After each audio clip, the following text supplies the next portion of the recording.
Saludos mi gente, bienvenidos a un nuevo episodio de Just Chatting, 21º episodio de Just Chatting.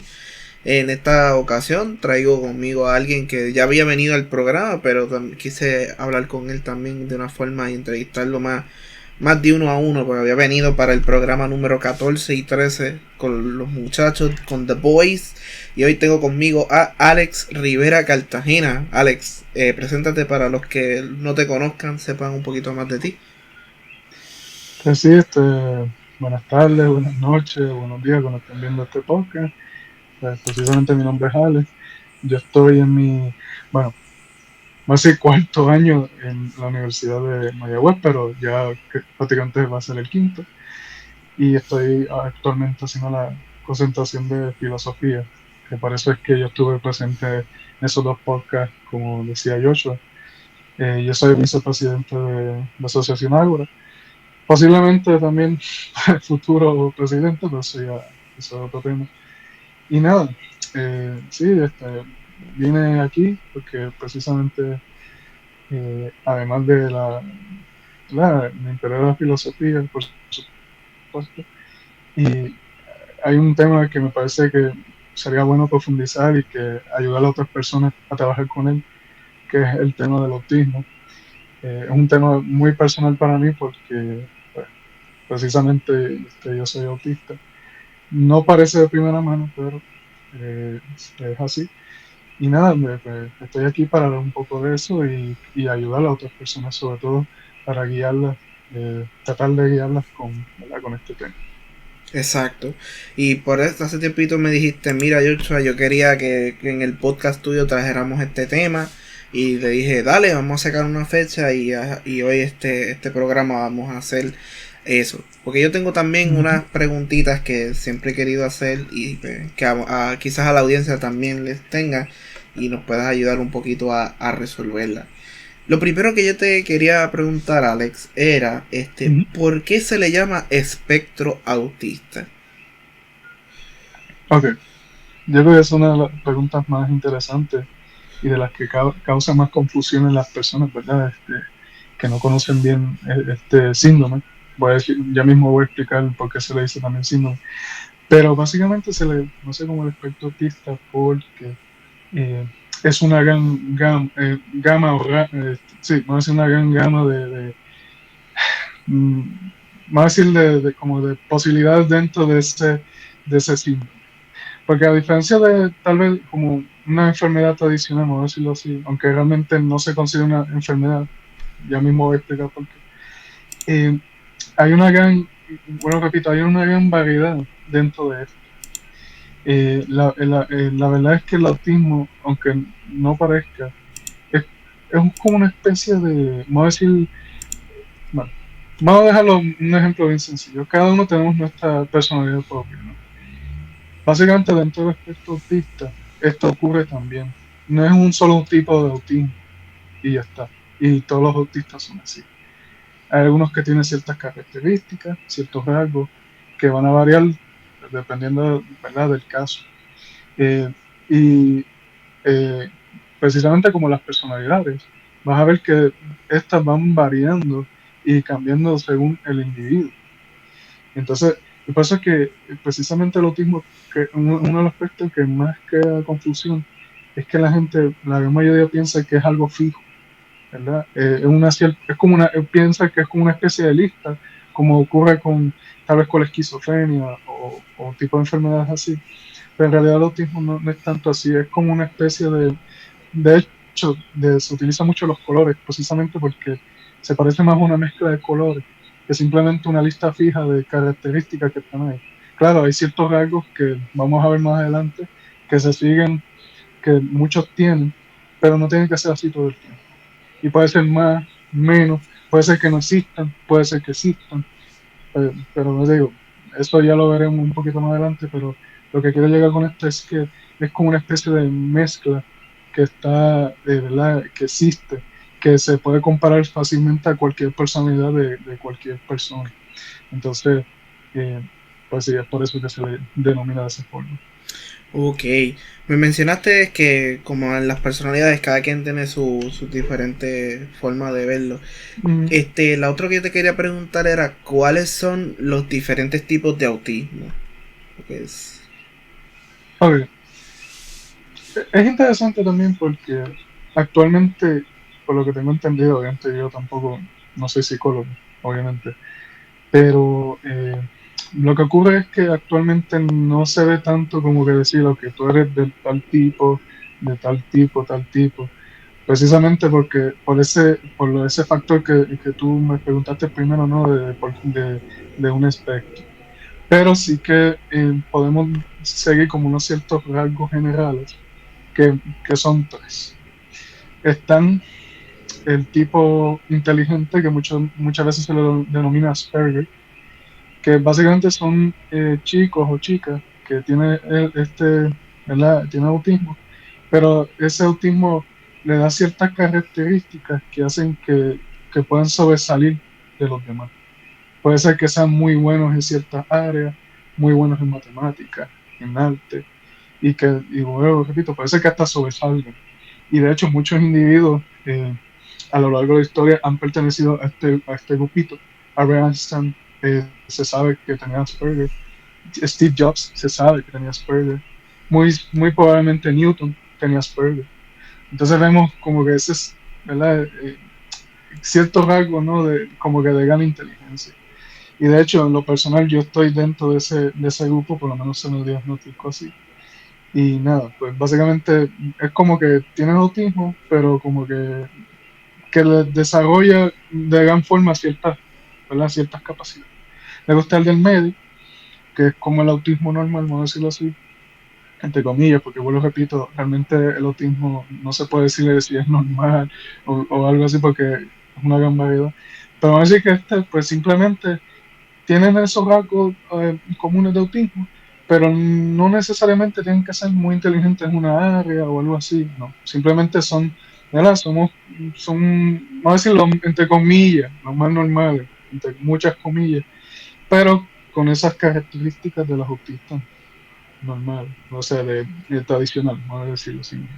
Y luego está el tercer grupo, que sería el autismo dependiente. Básicamente se dice así porque son autistas que lamentablemente no se pueden, no se pueden cuidar por sí mismos. Estos son los casos, vamos a decir, el más fuerte, donde vemos que, ¿verdad? Que autistas que muchas veces no se pueden comunicar, no hablan, eh, por ejemplo, no se pueden amarrar los zapatos, no saben cocinar, tienen muy pocas interacciones sociales y si las tienen son muy especiales, puede ser escribiendo, puede ser haciendo, no sé, señas o algo así, pero diríamos que esos son los casos que se intentan eh, como que mitificar, ¿no? O sea, cuando tú ves videos, ¿verdad? De autismo, muchas veces son este tipo de casos los que se intentan utilizar como que para meter miedo a las personas del autismo. Entonces, quiero aclarar que no es la norma, no es lo común que esto ocurra, y tampoco si llegase a ocurrir con alguien es el fin del mundo. Lo que pasa es que son gente que necesita mucha atención, mucho cuidado, y nada. Yo digo, muy seguramente van a necesitar de alguien para poder subsistir, porque si no, pues se la complicaría mucho. ok.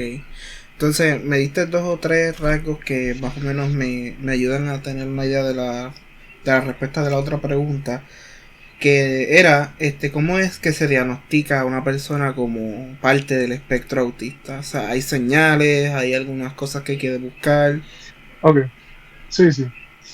Normalmente, o lo ideal, es que se diagnostique alrededor de los 3 4 5 años. Porque lo que pasa es que antes de este tiempo, realmente es muy complicado saber si un niño o una niña tiene autismo, porque no se empieza a notar hasta que ese menor o ese infante empieza a desarrollar sus capacidades sociales. Es por eso que normalmente antes de los 3 años no hay forma de diagnosticar eso, porque obviamente hasta esa edad no es que no es que hablen mucho, digamos, no es que estén socializando por ahí bastante, no es hasta que llega esa edad que uno empieza como que a notar cosas raras, ¿no? Como que que a eso voy, como que este niño no es muy compatible con los demás, que uno dice, ok, hay que hacer. ¿Qué tipo de rasgos normalmente un niño a esa edad tiene que puedan indicarte que tiene autismo? Bueno, uno de ellos es eh, las miradas fijas. Por ejemplo, si un niño se la pasa todo el tiempo mirando hacia un lugar, no sé, parece que está mirando al vacío, o se enfoca en un objeto colorido, algo así, y es como que se va el mundo ahí, y por más que tú intentes interaccionar con él, sigue mirando para allá, para allá. Eso es un posible caso. Otro rasgo es su, eh, vamos a decir, incapacidad de responder con emoción. Y aquí me voy a tardar un poquito explicando. Pero básicamente hay que entender que los niños aprenden, ¿verdad? Pues según de su entorno. Ellos replican lo que hacen los demás o lo que está ocurriendo ahí. Pues precisamente las emociones es algo así. Un niño va aprendiendo la sonrisa, a reír de sus padres, de su madre. Pero ¿qué pasa? En un autista, un niño con espectro autista, lo que va a ocurrir es que para ellos las emociones eh, son difíciles de captar. ¿Por qué? Porque lo que pasa es que, y esto yo lo veo, ¿verdad? Es algo importante dentro del espectro autista. Muchas veces lo que les cuesta, ¿verdad? O que nos cuesta trabajar, precisamente son los aspectos sociales. ¿Por qué?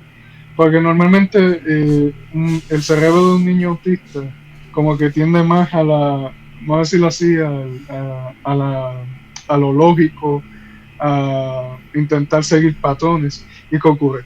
Las emociones humanas son bastante impredecibles. Es algo que no tiene un patrón común, esa es la verdad. Un día puedes amanecerte todo feliz, después pasa media hora, estás todo bien molesto. Esto le ocurre a todo el mundo. Precisamente a las personas autistas muchas veces nos cuesta identificar patrones emocionales, entre comillas, porque realmente no existen.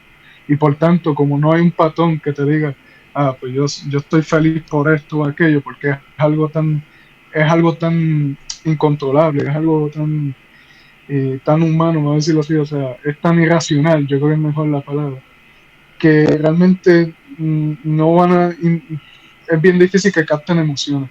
Por eso es que si tú ves que tu niño, tú le sonríes y está mirando para otro lado, no te sonríe, como que está en otro mundo, ese es otro posible rasgo. Y por eso es muy posible que no te esté respondiendo emocionalmente como tú esperarías, precisamente por eso.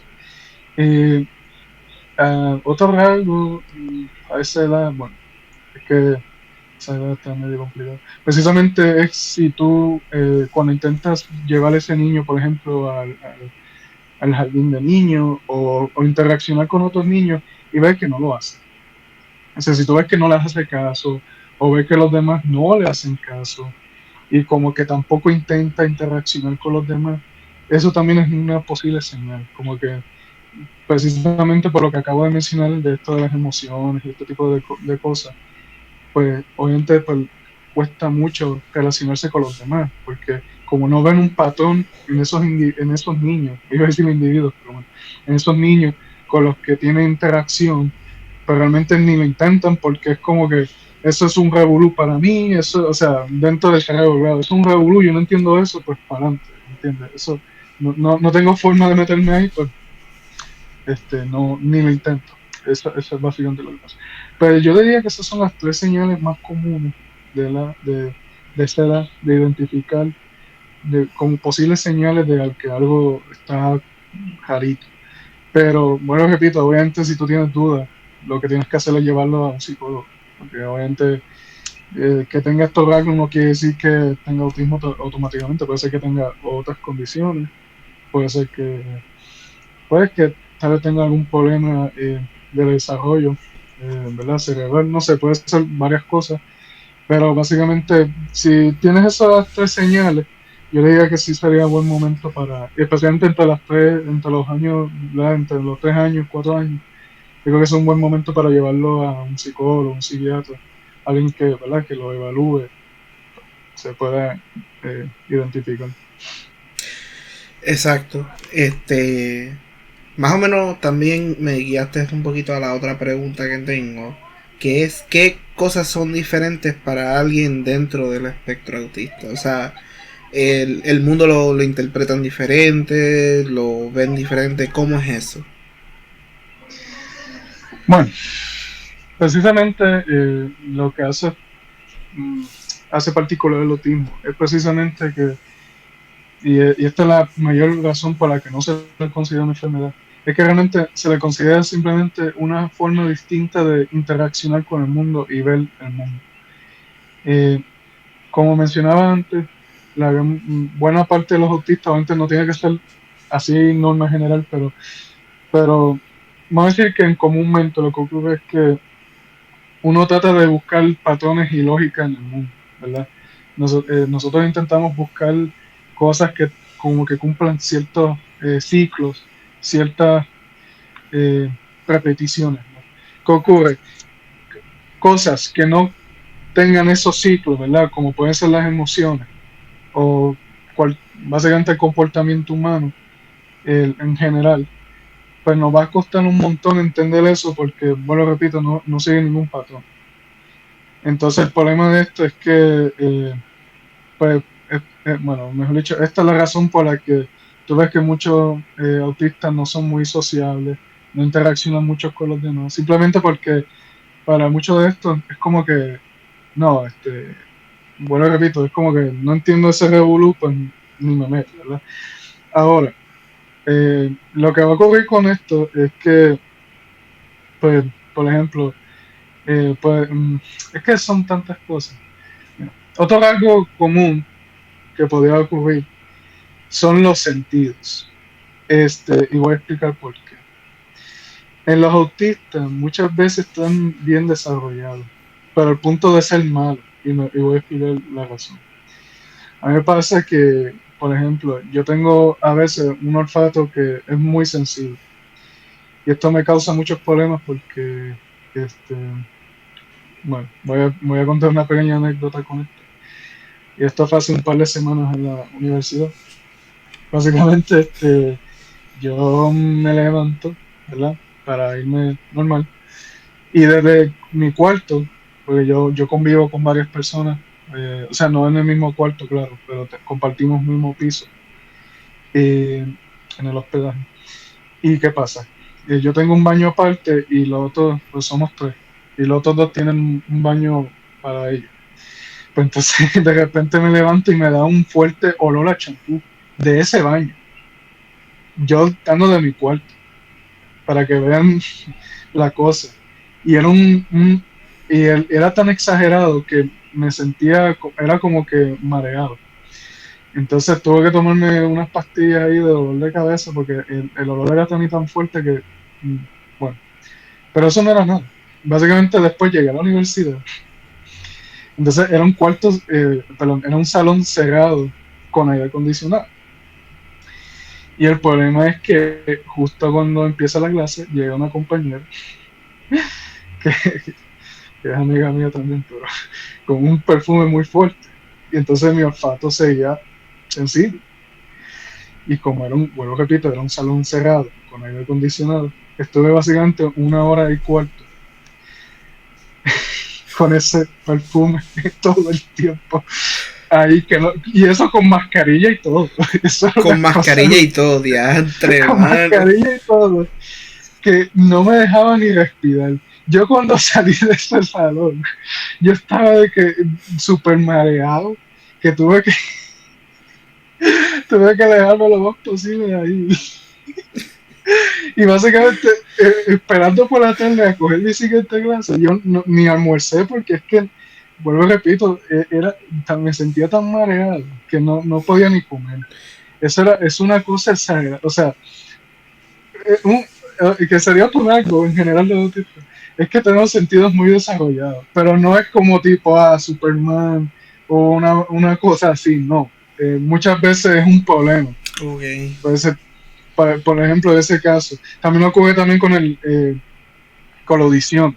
Puede ser que no me pasa mucho, pero puede ser que dé el rato de que estás con varias personas o una fiesta, por ejemplo, y entonces la audición como que intenta captar todas las conversaciones y obviamente eso es imposible y eso te desborda y eso crea unos dolores de cabeza y una cosa bárbara. Y eso, o sea, ocurre mucho con los autistas que tienen algún sentido muy desarrollado, muy sensible y que eso puede causar, bueno, repito, muchas molestias.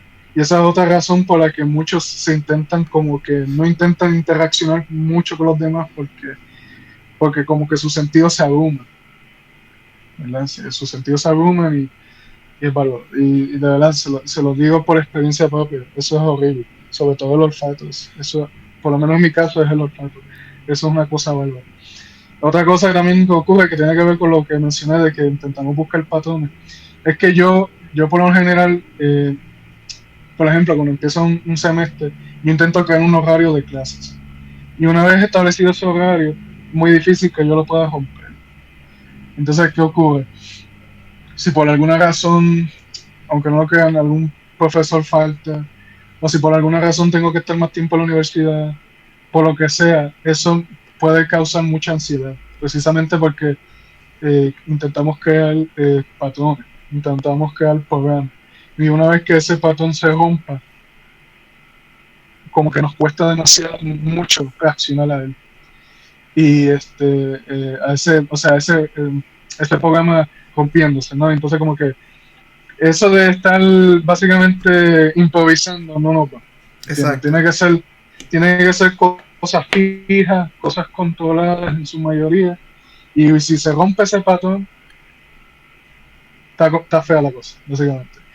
Y por eso también muchas veces, de hecho a mí me crea ansiedad también que, un ejemplo, si yo intento estar 10 minutos más en mi hospedaje, aunque falte tiempo de más para una clase, por ejemplo, eso me crea ansiedad. Eso digo, diablo, ay, si el tráfico se pone mal, ay, si surgen variables ahí que yo no entiendo, es como que descontrol. Este, y nada, esa sería las dos formas de ver de que vemos el mundo. También, bueno, repito, esto de las emociones muchas veces es difícil. Yo, de hecho, yo estaba hablando con Joshua y, ¿verdad? En nuestro grupito de filósofos, porque es muy personal. Obviamente no tiene, bueno, repito, esto no tiene que ser para todos los autistas, qué sé yo. Pero me pasaba que yo cuando de chiquito, yo precisamente para intentar entender a los demás las emociones, este tipo de cosas, yo me sentía como un observador. Y me voy a explicar. Yo, por ejemplo, si estamos en una conversación vamos a decirle, de más de dos personas, no solía hablar mucho. ¿Por qué? Porque yo me la pasaba observando más bien cómo ellos hablaban, cómo hacían las caras. Porque, bueno, repito, a nosotros no nos da de forma natural eso de las emociones, las muecas, no. Es como que, ustedes no sé, me imagino que han escuchado, ¿verdad? El método científico, todas estas cosas. Pues es como que yo me siento como el observador de un experimento, ¿entiendes? Yo soy como que ese el observador.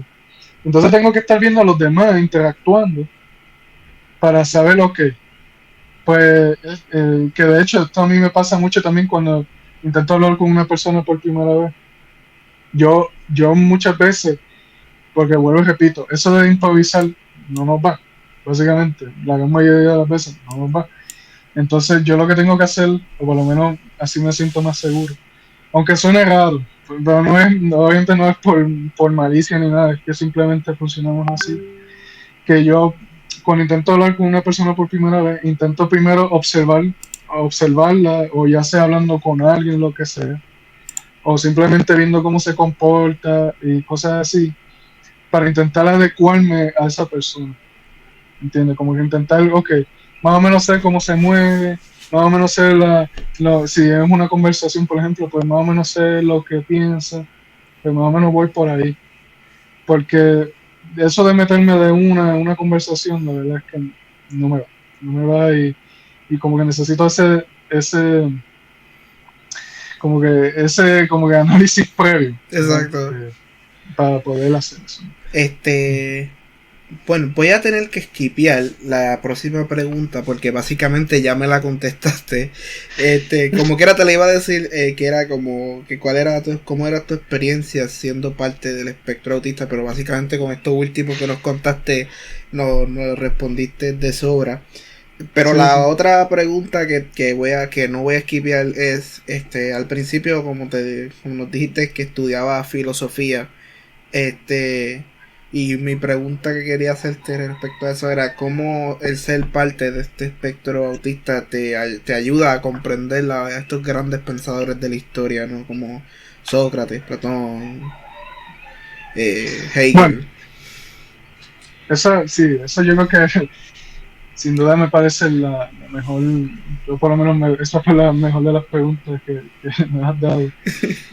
Pues un poco difícil de explicar, pero bueno, básicamente yo creo que me ha ayudado en el sentido de que, en el sentido de ser ese observador, ¿no?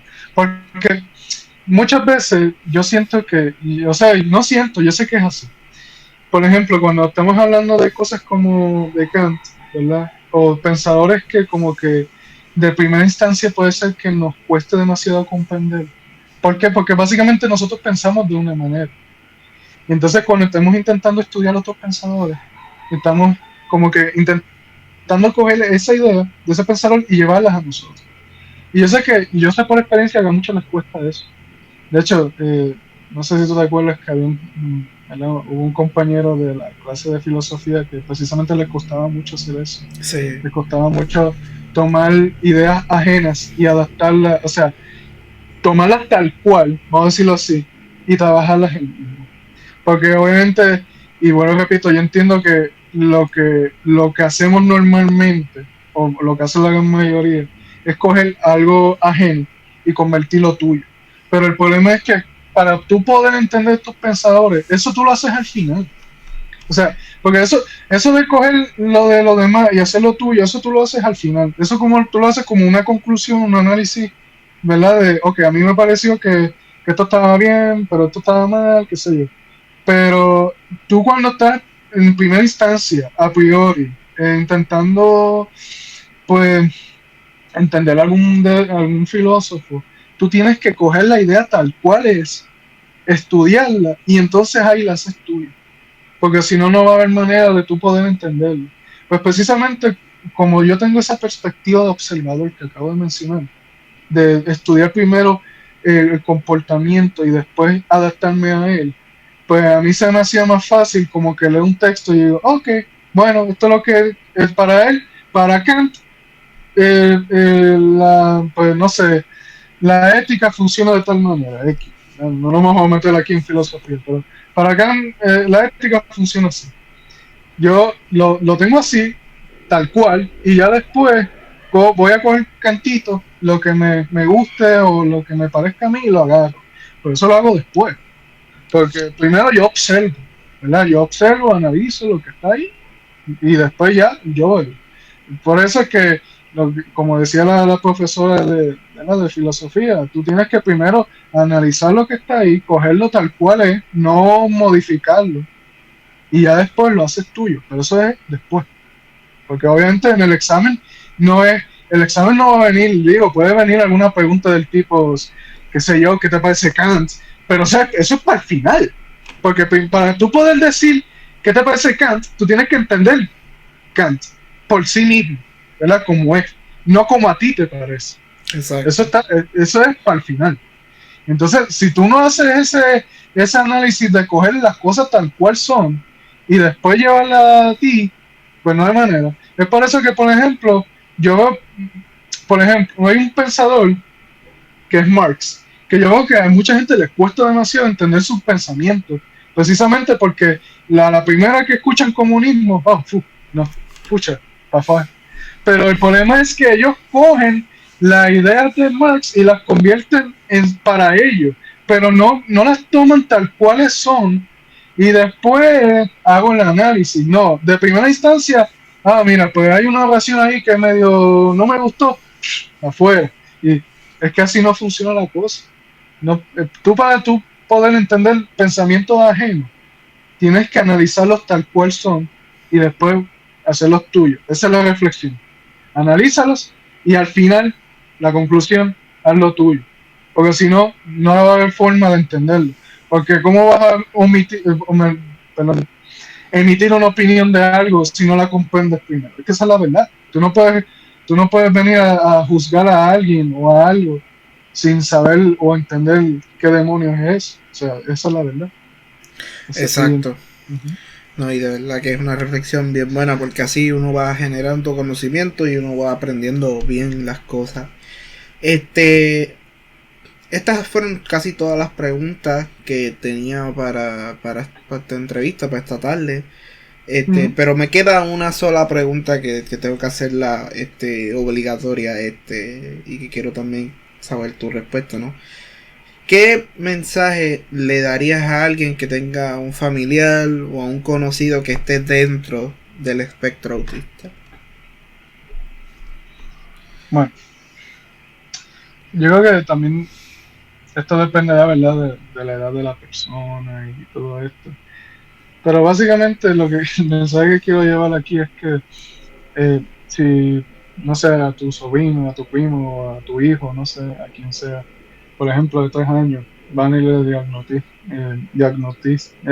no me sale la palabra, yo la puedo Diagnostica. decir tú. Exacto, autismo. Mira, no es el fin del mundo. Lo que quiero dejar claro es que obviamente tendrás que trabajar con ese, ¿verdad?, con ese niño, esa niña. Le tendrás que dar un tipo de atención especial porque obviamente no van a entender el mundo de la misma manera que tú lo entiendes. Y que sea así no es malo, ¿entiendes? O sea, bueno, repito, el mensaje que quiero llevar aquí es que el autismo es simplemente una forma distinta de entender el mundo. Que tú no la puedas entender completamente no quiere decir que esa persona esté mal de por sí. Simplemente es que esa persona ve el mundo distinto, tú la ves de otra manera y pues tienes que buscar la manera de trabajar eso, de poder llegar a un tipo de consenso y trabajar. Claro, yo repito, esto va a depender mucho de, por ejemplo, el tipo de autismo que tenga, ¿no? O sea, de dónde que tenga Asperger, que tenga un autismo, vamos a decir, medio, o que tenga un autismo del tipo, como decía, de cuidado, o sea, que requieran atención especial. Obviamente, si por ejemplo pertenece a ese último, en ese último caso, ya tú sabes que muy seguramente tendrías que lidiar con, o sea, tendrías que tratar con esa persona por el resto de su vida, que tendrías que darle atenciones muy especiales. Tendrías que buscar una manera de intentar comunicarte con esa persona, porque bueno, repito, en esos casos muy difícilmente van a expresarse verbalmente. Y nada, pero bueno, repito, eso es un caso específico, no tiene que ser así. Puede ser, yo lo digo yo conozco a varias personas con autismo y yo en lo particular, yo no conozco a nadie de ese tipo de que no se puedan comunicar, de que no puedan hacer tareas diarias. Yo no conozco, esa es la verdad. Obviamente los hay. Pero lo que quiero decir es que simplemente, pues, mira, esa persona ve el mundo de forma distinta, lo percibe de forma distinta. Tienes que tratar de verdad hacer un esfuerzo de entender de cómo ve el mundo y en la medida de lo posible, claro, vuelvo a repito, dependerá del tipo de autismo que tenga, hacerle entender a esa persona cómo tú, ¿verdad? Cómo tú sientes el mundo, cómo los demás sienten el mundo, o sea, porque las emociones son importantes, porque relacionarse con los demás, socializar es importante, que no todo es estar viviendo una burbuja, como ocurre en muchos casos. Y pues, esa es la verdad. No, bueno, repito, el mensaje aquí es que no es el fin del mundo, se puede trabajar y sobre todo no los rechacen, ¿verdad? Tienen que trabajar esa relación y porque, bueno, lo digo, muchos de estos son bien cariñosos, son personas muy amables. Yo considero que más que mal lo han hecho bien al mundo. Bueno, ya hemos visto algunos ejemplos que yo acabo de decir de grandes pensadores que se sabe que eran de este aspecto. Bueno, el propio Elon Musk también tiene Asperger. Eh, so, Sí, básicamente no los traten como personas extrañas, no los traten como si fueran extraterrestres. Simplemente intenta buscar la manera de comprenderlo. No va a ser fácil, pero se puede. Se puede. Yo vivo, ¿verdad?, con mis padres, que al final, obviamente al principio costó, pero pues con ayuda de una psicóloga, ¿verdad?, comprendieron lo que yo tenía y se pudo trabajar bueno, yo en la medida de lo posible soy una persona que trabaja en sociedad, que no tengo problemas con interaccionar con los demás, por lo menos en la gran mayoría de los casos. Eso sí, de verdad que al final es simplemente trabajarlo. Tienes que trabajar eso, no le cojas miedo, no rechaces a esa persona porque eso es lo peor que se puede hacer por simplemente ser distinto. Y nada, yo espero que con esto, pues, ojalá que le sirva ¿verdad?, a personas de un mensaje tranquilizador de que mm, se puede trabajar, no es el fin del mundo. Exacto. Y que digo, la gran mayoría de estas personas son personas maravillosas, de verdad que sí. Yo considero que sí. No, de verdad. Y por la experiencia que yo he tenido contigo de estar en la universidad y de tenerte de pana, de verdad que a mí yo puedo dar fe de que es así. Y es una experiencia muy buena. Alex, muchas gracias por venir a Just Chatting a abrir de este tema, hablar de este tema, perdón. Y por compartir tu experiencia y cómo es ser parte del espectro autista, que muy poca gente quizás sepa a detalle lo que significa y todo eso, y así que de verdad te lo agradezco un montón. Mi gente, gracias por escuchar este episodio. Por favor, si saben de alguien, por favor, traten de apoyarlo, de seguir con ello, porque sé que puede ser un poquito complicado al principio, pero se puede. Así que muchas gracias también Sí, por escuchar el episodio. Y nada, nos vemos en la próxima semana con un nuevo Josh Channing. Así que, vemos. Chao.